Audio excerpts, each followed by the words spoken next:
Hi, Joy and Flow followers. How are you? Today, I wanted to share with you being content in a world filled with discontent. And what I mean by content, I don't mean being complacent. And I also don't mean not caring about anything that's happening around us. But what I mean is by contentment is just having that inner peace so that we have that inner strength in order to deal with everything that's happening around us.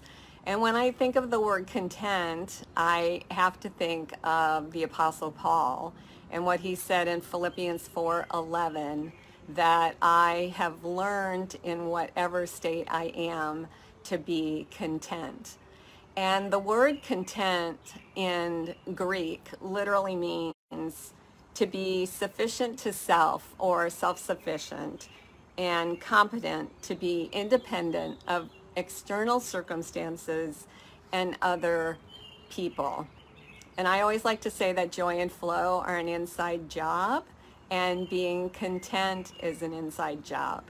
And what I love is that the Apostle Paul says to learn to be content. So content just doesn't naturally happen, that we need to learn to be content. And this, self-sufficient, it doesn't mean being self-absorbed, but what it does mean is relying on that fruit of the Spirit that we have, which is self-control. Because we're human and we love to be in control. Being in control makes us feel safe. And right now we can't feel very safe because things are out of control. But what we do have control over, and the self-control, is how we react to what's happening around us. And for many of us with this pandemic, it means not being social anymore, going out, going to the office, and that means being isolated and being at home. And the flurry of activity is no longer happening, and the busyness of life has been taken away, and that can open us up to silence.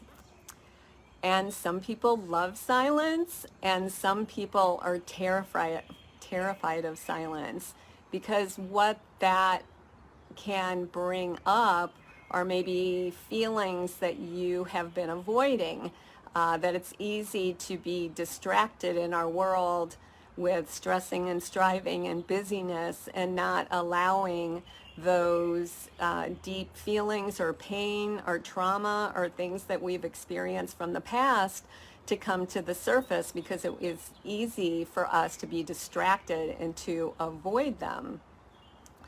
And so I think this is a great opportunity if you are feeling this discontent that is nagging at you, that something deeper is going on, that you can find a way to find healing from that.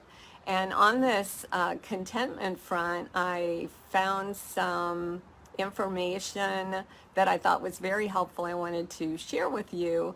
And it was from a psychologist, a British psychologist named Paul Gilbert. And what he found was just doing psychotherapy with people was not helping enough. What he found was he needed to do compassion therapy. And he found that there were three systems in our brain. And I had done a video that you can still see on my Facebook page here, where I talked about that you can calm your anxiety through understanding. And when we understand how our brain works, we can, instead of going, oh my gosh, what's wrong with me and why am I feeling this way? Most of the time our brain is acting a certain way, and it's there to help us. And so I hope that you will check that out. And I found this other information about our brain, which he talked about the three systems. And those systems are the the threat system. And that's our fight or flight instinct. That's our reaction system and our danger system, and it's our protection system. And then there's the drive system. And this is our source of motivation. It drives us to achieve our goals and things that we need. And then appropriately enough for this video is the contentment system. And this is our soothing system. And it's when we feel safe and at peace. And there's no need to strive or attain anything.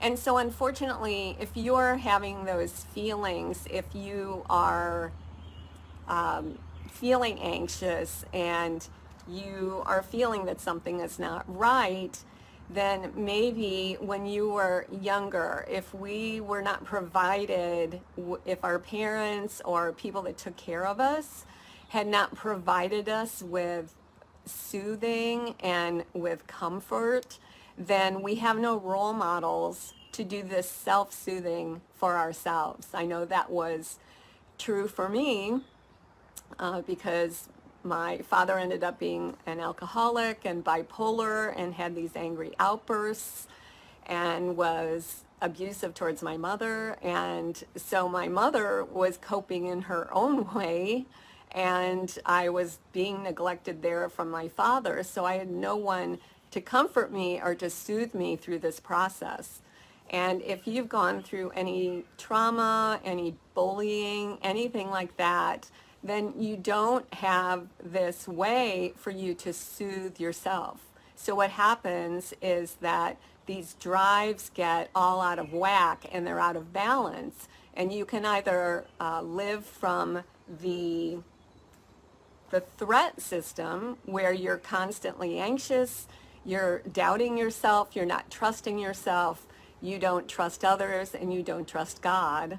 Or you could be living from the drive system, which many of us live from. I certainly live from that. I got my self-esteem from my stressing and my striving and being rewarded. And we are out of balance to not have that contentment system. So what we need to do, all of us need to do, is we need to find out how to soothe ourselves. And so I would offer just a few tips here to do that. I had read, which I thought was really lovely, if you just put your hand over your heart, which is where all your feelings and all your love comes from. If you just do that, you're really connecting to love, and that can help soothe you. I would also urge you not to do things maybe that you did to avoid or to stuff down these feelings that are unhealthy, like maybe food was your go-to source like it was for me, and I would stuff my feelings down with food. Or maybe you've been reaching for alcohol to numb yourself from those feelings, and when the world was open fully as it had been, maybe shopping was your retail therapy that you used to go to, or you would be a workaholic. There are any number of ways. These are not soothing ways. These are more distracting and numbing ways. So find some ways. Just mindfulness is a great way, even if you are washing your hands that we're doing 90,000 times a day.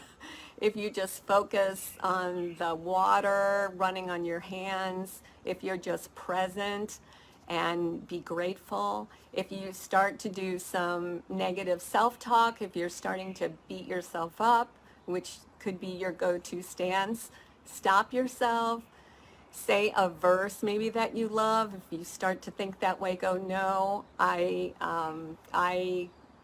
can do all things through Christ who strengthens me. Or you can use one of the great mystics and say, all shall be well, and all manner of things shall be well. You can just choose these things to calm yourself, to soothe yourself, and do those things that are going to be healthy and to nurture you.